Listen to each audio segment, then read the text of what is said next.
먼저 본문을 혼동을 깨뜨려서 죄송합니다. 민수기 16장은 설교 중에 자주 인용이 되는 이야기가 담겨 있는 익숙한 본문이죠. 하지만 무서운 저주로 땅이 갈라져서 사람들을 삼키고 불이 나와서 사람들을 불태워버리는 매우 무서운 저주로 끝맺는 이야기라서 그러는지 시편 23편처럼 스스로 찾아서 읽지는 않는 그런 본문입니다. 저는 오늘 그 선입견을 좀 깨고 여러분이 이 민수기 16장을 시편 23편처럼 찾아서 읽게 만들고 싶다는 마음으로 말씀을 준비했습니다. 그래서 이제까지와는 조금 다른 시각에서 이 본문의 말씀을 풀어보려고 합니다. 먼저 이 본문의 말씀을 이해하려면 이야기의 배경이 되는 상황을 먼저 알아야 될 필요가 있습니다. 오늘 이 본문의 역사적 상황은 이스라엘이 가데스 바네아에서 하나님께 반역하고 광야에서 한 세대가 지나기까지 다 죽기까지 이 광야에서 살게 될 것이라는 것이 확정된 이후의 이야기입니다. 고라와 그 당여들의 반역이 기록된 이 내용은 그런 흐름을 기억하고 보셔야 돼요. 고라는 레위인이었습니다. 레위에게는 게르손, 고핫, 무라리라는 세 아들이 있었고 레위 지파는 이 세 아들의 후손으로 구성이 되어 있었어요. 레위인들이 성막에서 봉사하게 될 때 이 게르손, 고핫, 무라리 이 각각의 계보대로 맡은 직무가 있었는데 그중 고라 자손이 속한 고핫 자손들은 레위인들의 직무 중에서 가장 중요한 직무를 감당했습니다. 다른 지파는 다 수레를 이용해서 성막과 기구들을 옮겼지만 고핫 자손은 지성물을 관리하는 임무였기 때문에 하나님의 지성물을 모두 등에 짊어지는 무겁고 힘든 일이지만 영광스러운 일을 감당했다고 볼 수 있어요. 아론과 모세 역시도 이 고핫 자손이었습니다. 그래서 반역을 실제로 일으켰던 고라와는 사촌지간으로 보여요. 고라는 자신들도 하나님의 제사장 역할을 할 수 있다 생각했는데 고라와 그 일당은 자신이 목적하는 바를 이루기 위해서 루벤 지파의 다단과 아비람과 온과 이스라엘 각 지파의 250명의 지휘관을 모아서 당을 짓고 모세를 겁박했습니다. 고라가 주장하는 요지는 모든 백성이 다 거룩하다는 것이었죠. 그러니까 자신들의 반역행위의 정당성을 하나님에게서 찾고 있었던 거예요. 하지만 고라의 주장은 하나님께서 정하신 성전과 제사장의 직분을 가볍게 여긴 말이었습니다. 루벤 지파의 다단과 아비람을 위시로 하는 250명의 지휘관들의 불만은 드러나기로는 모세에 대한 것이었어요. 동족들을 가나안에서 인도하지 못한 모세는 지도자의 자격이 없기 때문에 새로운 지도자, 새로운 지휘관을 뽑자는 것입니다. 말은 모세처럼 우리도 거룩하다고 했지만 결국은 우리도 거룩하니 충분히 제사장이 되고 민족의 지도자가 될 수 있다는 주장이었죠. 이들이 새로운 지도자들을 선출하려는 것은 결국에 앞서서 가데스 바네아에서 반역할 때처럼 애굽으로 돌아가기 위한 시도를 계속 하고 있는 겁니다. 모세와 아론이 있어서는 그 일을 할 수 없기 때문에 그들을 제거해야 했던 거죠. 그리고 여러분이 다 아시는 것처럼 하나님은 고라와 그 당여들의 주장의 거짓됨과 그 이면의 탐욕과 반역의 마음을 손바닥 보듯 아셨고 그들을 심판하셨어요. 그래서 보통 이 본문을 해석하고 적용할 때 모세의 직분과 그 권위에 도전한 자들에 대한 심판을 근거로 해서 직분의 거룩함과 또 지도자의 권위의 거룩함에 대해서 가르쳐 왔습니다. 하나님이 세우신 직분의 거룩함과 그 권위는 마땅히 존중받아야 하고 지켜져야 할 것입니다. 하지만 오늘 본문이 하나님이 세우신 직분과 그 종들의 권위의 고귀함만을 가르치는 것은 아니고, 그렇기 때문에 본문이 가르치는 심판도 훨씬 더 넓은 의미에서 해석되어져야 합니다. 당시에 모세와 고라당과 그 백성들을 한정해서 결론을 도출해서 우리에게 적용할 일이 아니라는 이야기예요. 무슨 말이냐면, 모세에게 거역한 고라당이 다 심판을 당했다라는 말은 사실이지만, 그 말이 곧 악한 말로 주의 종을 거역하면 심판받는다는 식으로 왜곡되어서는 역시 안 된다는 뜻입니다. 하나님의 심판은 우리가 생각하는 것처럼 산발적으로 일어나는, 혹은 또 뭔가 죄를 지으면 응당 어떤 대가를 치르게 되는 이런 개념의 것이 아니에요. 하나님의 심판은 하나님의 구원의 일부분이에요. 따로 떼서 생각할 수 있는 것이 아닙니다.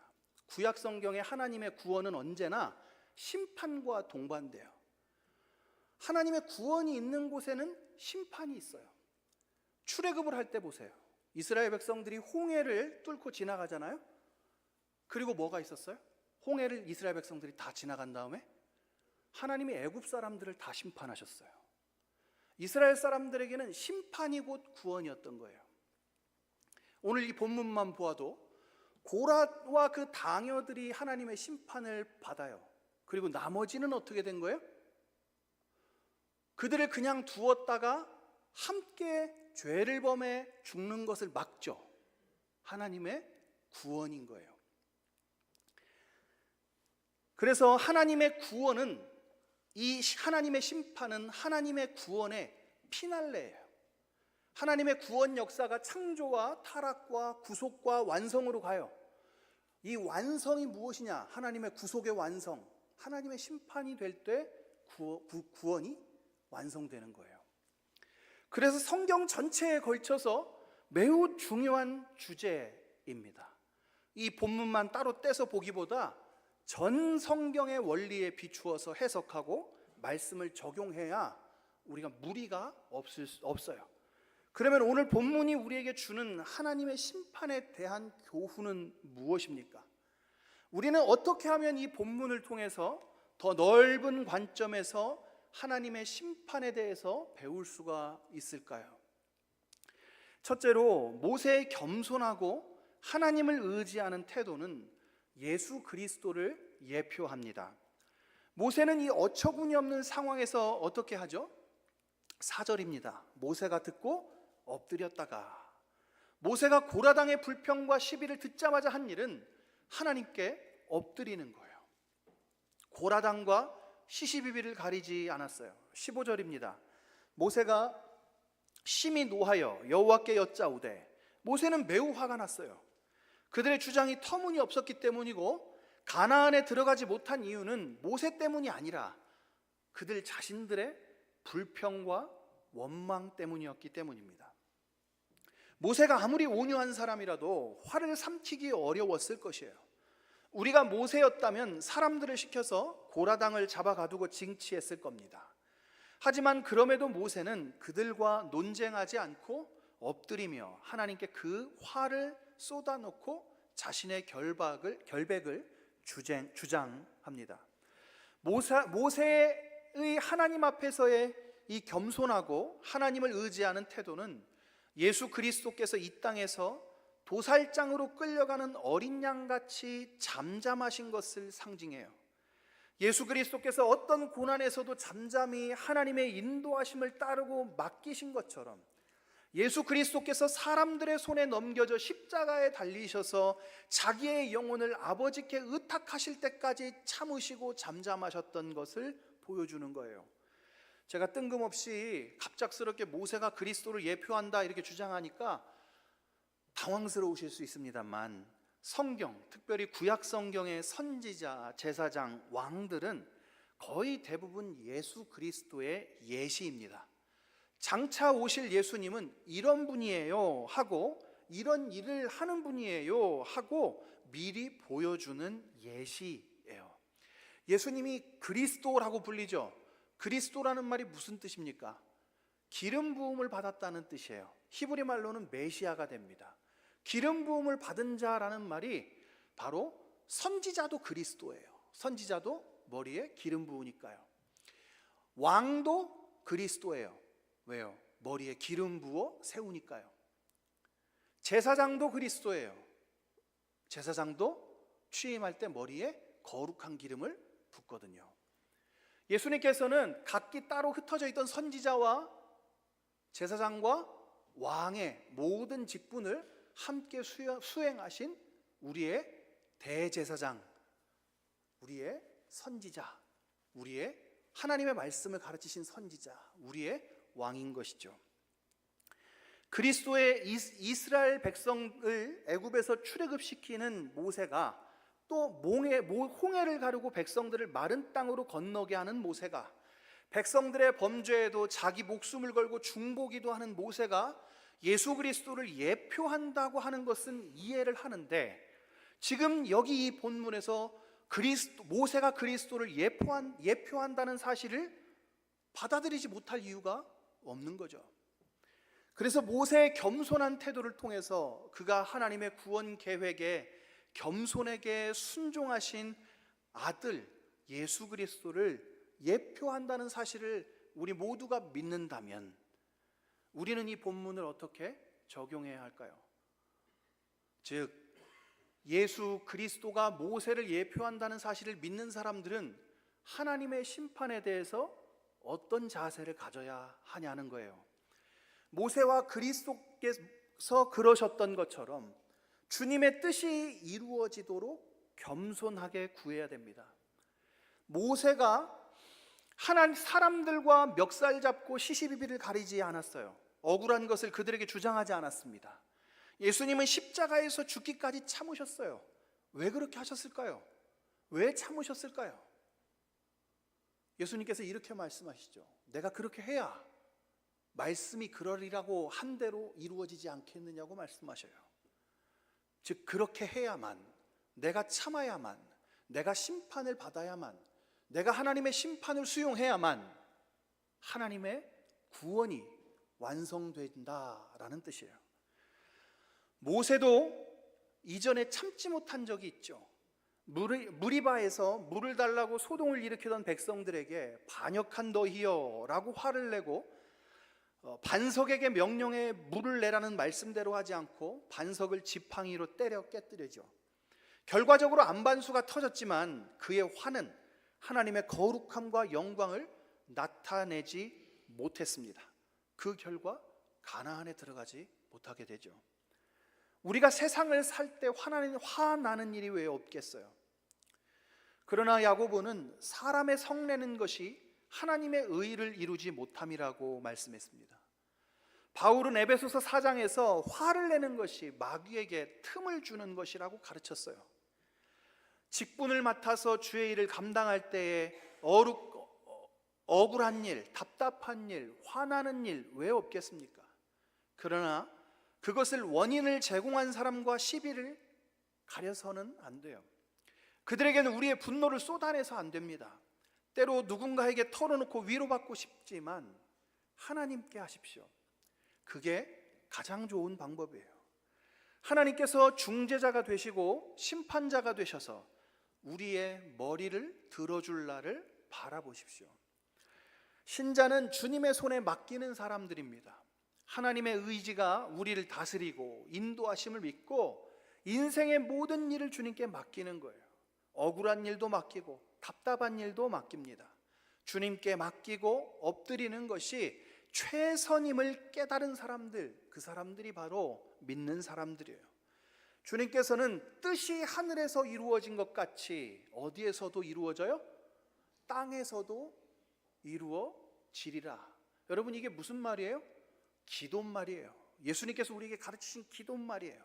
예수님께서도 그렇게 기도하셨어요. 뜻이 하늘에서 이루어진 것처럼 이 땅에서도, 내가 지금 발 딛고 서 있는 이곳에서도, 예수님께서 십자가에 달리실 골고다에서도 주님의 뜻이 이루어지기를 원한다는 거예요. 내 예수 그리스도의 몸이 십자가에서 깨지고 찢기고 상하여도 주님의 뜻 그것은 이루어지기를 원합니다 라고 기도하셨다는 뜻이죠. 저와 여러분이 하나님의 심판 앞에서 해야 할 기도가 하나 있다면 무엇인가요? 주님, 주님의 뜻이 이루어지기를 원하나이다.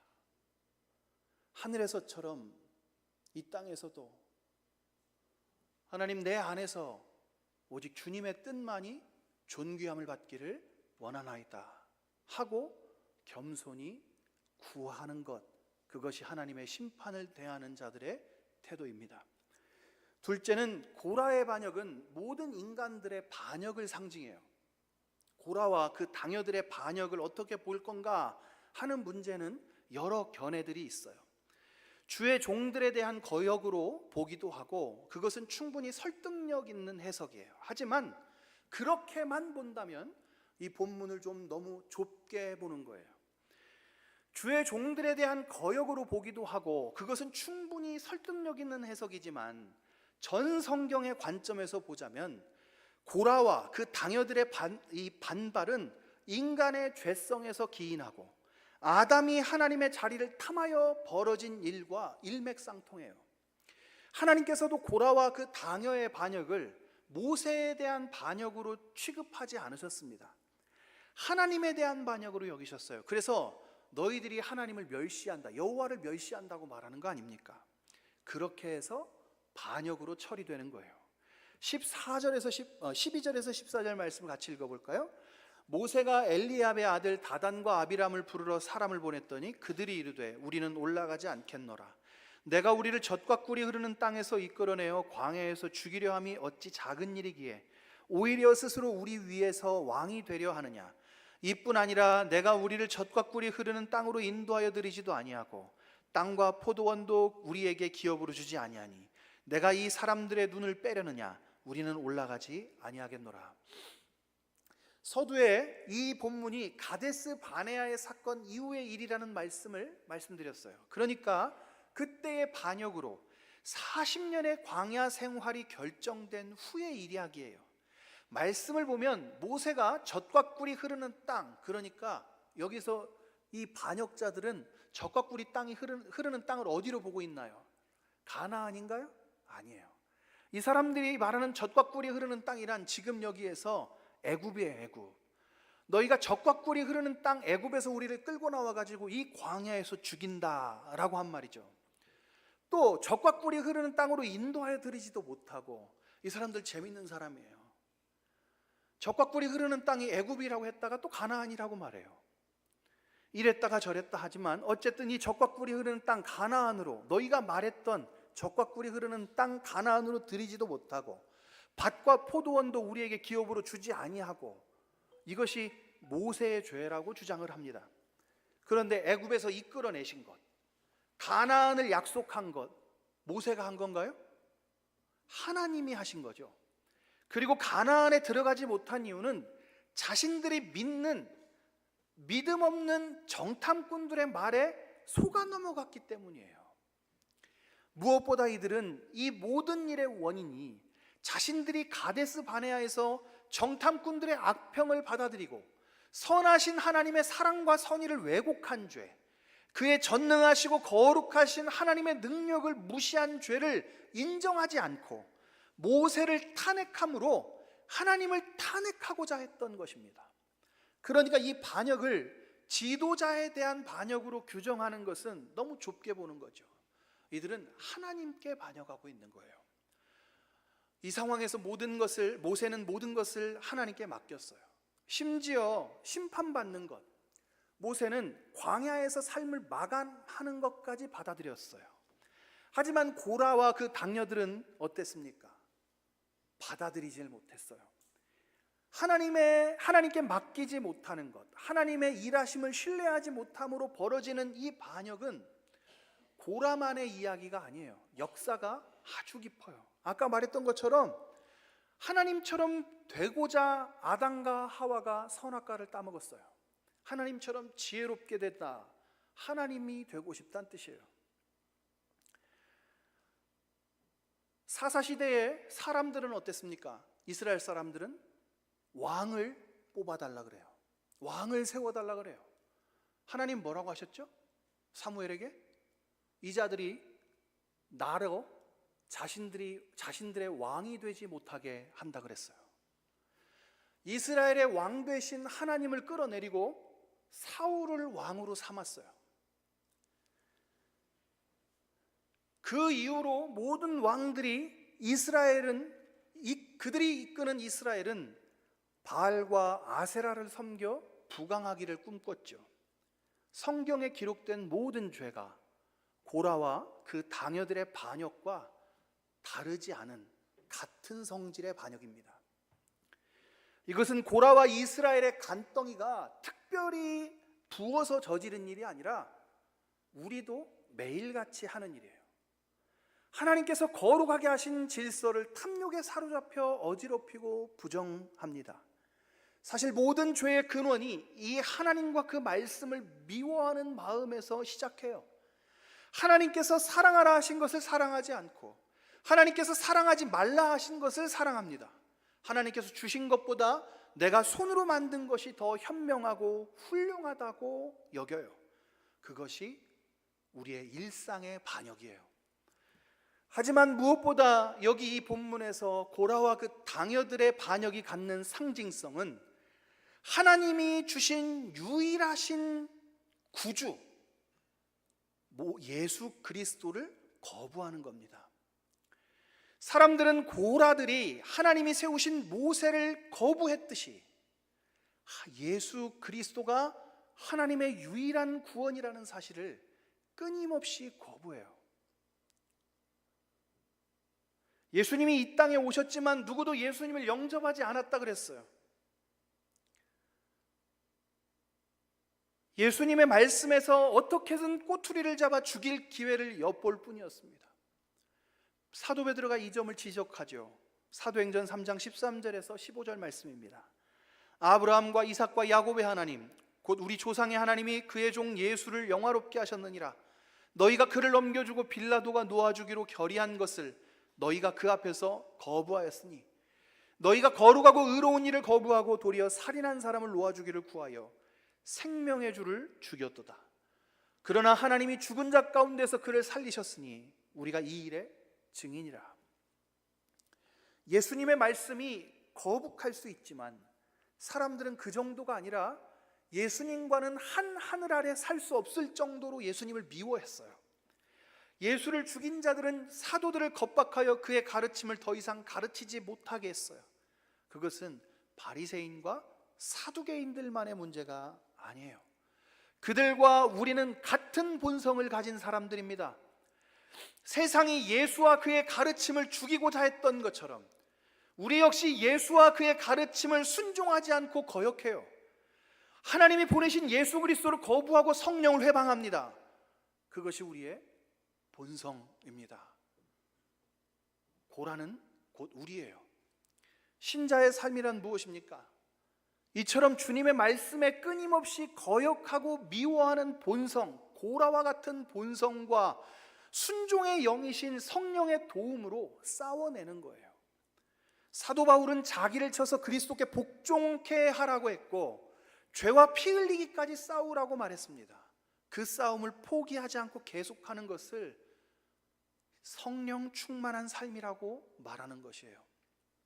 고라당의 반란은 남의 일이 아니고 우리의 현재입니다. 매일매일 주님의 말씀을 거역하고 내 마음대로 살고자 하는 욕구가 들끓는 우리의 실제 삶이에요. 갈라디아서 5장에는 수많은 범죄가 기록되어 있어요. 사람이 저지르는 수없이 많은 죄의 목록표들입니다. 사도가 범죄의 기록을 기술한 까닭이 이런 죄가 있더라 하고 알리려고 하기 위함입니까? 아닙니다. 이러이러한 죄들과 싸우고 이기라는 것이죠. 사도는 육체가 갈망하는 탐욕을 따르므로 이런 범죄를 따르지 말고 성령을 따라서 행하라고 가르칩니다. 그러면서 성령의 열매를 맺으라고 가르치는 것이에요. 우리는 예수 그리스도를 거부하나 성령은 우리를 그리스도와 하나 되게 하고 그의 안에서 열매를 맺게 하십니다. 육체의 탐욕을 쫓아 죄악의 열매를 맺던 우리가 성령으로 말미암아 그리스도와 연합하고 성령의 열매를 맺게 되는 것입니다. 마지막으로 오늘 본문은 누구도 심판에서 자유롭지 않다는 사실을 가리킵니다. 고라와 그의 추종자들에 대한 하나님의 심판은 단순히 모세에 대한 거역에 관한 것이 아닙니다. 이것은 그리스도를 거역한 모든 자들에게 임할 심판의 예표예요. 우리는 여기서 누구나 심판의 대상이 될 수 있다는 엄중한 진리를 발견해야 됩니다. 고라의 반역에 직접 가담하지 않은 이스라엘 백성들도 어때요? 결국 40년을 광야를 돌다가 다 죽어야만 했어요. 심지어 오늘 모세조차도 어떻게 됩니까? 모세조차도 하나님의 영광을 드러내지 못한 죄로 가나안 땅에 들어가지 못하고 죽어요. 아론도 마찬가지죠. 그러므로 오늘 본문은 우리에게 남녀노소 지위 고하를 막론하고 모든 인간이 죄인이고 하나님의 심판 아래에 있다는 사실을 일깨워줘요. 그러므로 중요한 것은 하나님의 심판을 자각하는 겁니다. 심판이 있어요. 그리스도께로 피하지 않는 그 누구라도 이 심판을 피할 수 없어요. 그리스도께 거역하는 자는 누구라도 심판을 받게 되어 있어요. 성령을 회방하는 자, 뭐예요? 성령을 회방한다는 게, 성령은 뭐 하시는 분입니까? 성령은 그리스도의 복음을 우리에게 증거하시고 그리스도께서 완성하신 구원을 우리의 삶에 적용하는 분이에요. 성령께서 하시는 그 사역을 회방 놓는 것, 즉 끊임없이 계속해서 거역하는 것, 그런 자들이 예수 그리스도의 심판을 받게 되는 것입니다. 성도 여러분이 그토록 무서워하는 계시록의 심판들을 볼까요? 저도 어려서 계시록을 보지 않았어요. 너무 무서워가지고. 여러분이 계시록에 무서운 이유는 심판 때문인데, 계시록에 나오는 모든 심판의 대상은 누구예요? 그리스도의 대적자들이에요. 그리스도를 믿지 않고 그리스도를 거역한 자들, 그의 말씀을 거역한 자들, 그들이 받게 될 심판입니다. 그러면 믿음 있는 채 하지만 실상은 고라의 당뇨나 매한가지인 우리는 어떻게 이 심판을 피할 수 있나요? 우리의 구원은 우리의 행위나 지위가 아닌 오직 그리스도에 대한 지속적이고 신실한 믿음에 달려 있습니다. 그리스도의 편에 끝까지 믿음을 지키는 자들만이 이 심판을 피할 수 있어요. 그리스도를 받아들이고 그리스도의 말씀에 순종하는 자들만, 그리스도의 말씀대로 사는 자들만 이 심판을 피할 수 있어요. 그리스도의 편에 선다는 것은 복잡하거나 어려운 일이 아닙니다. 예수님께서 제자들에게 너희가 나를 사랑하면 내 계명을 지키리라고 했어요. 예수 그리스도의 말씀대로 사는 것입니다. 주어진 삶의 여건이 다르고 고됨도 다르지만 주어진 삶을 살 때 말씀을 따라 살고 하나님의 뜻이 이루어지기를 바라며 사는 것이 그리스도의 편에 서는 것이에요. 사랑하는 여러분, 하나님을 신뢰하고 기다리십시오. 하나님보다 더 지혜롭게 문제를 해결할 수 있다는 생각을 버리십시오. 우리 구주 예수께서, 우리 구주 하나님 아버지의 능하신 손 아래 겸손하고 순종하셨던 것처럼 여러분도 순종하십시오. 세상의 어떤 것보다 성령을 사모하십시오. 성령의 충만을 갈구하십시오. 성령께서 우리를 다스려서 그리스도를 거역하려는 본성을 제압하여 그리스도께 충성하도록 이끄실 것이기 때문입니다. 그것이 성령의 충만한 것이거든요. 베드로가 주여 영생의 말씀이 주께 있사오니 우리가 누구에게 가오리이까? 라고 고백한 것처럼 우리의 구원과 생명은 오직 그리스도 안에 있습니다. 생명의 구주께 우리의 모든 충성을 바치기로 결단하는 성도들에게 그리스도의 은혜와 아버지의 사랑과 성령의 위로가 더욱 넘치기를 축복합니다. 기도하겠습니다. 사랑하는 주님, 우리 마음에는 하나님을 사랑하는 마음과 하나님을 거역하는 마음이 공존하고 있습니다. 하지만 기울어진 운동장 같이 우리 마음의 본성이 약하여 늘 이 싸움에서 지고 탐욕에 붙들릴 때가 너무나 많습니다. 사랑하는 주님, 우리를 불쌍히 여겨주시고 성령께서 주시는 마음에 잘 반응하게 하시며 육체에 갈구하는 탐욕을 제어할 수 있도록 하여 주옵소서. 주님, 순종을 보이신 주님과 같이 어떤 상황에서도 주께 순종하고 따르기를 원하오니 인도하여 주옵소서. 순종의 본이 되신 예수 그리스도의 이름으로 기도하옵나이다. 아멘. 감사합니다.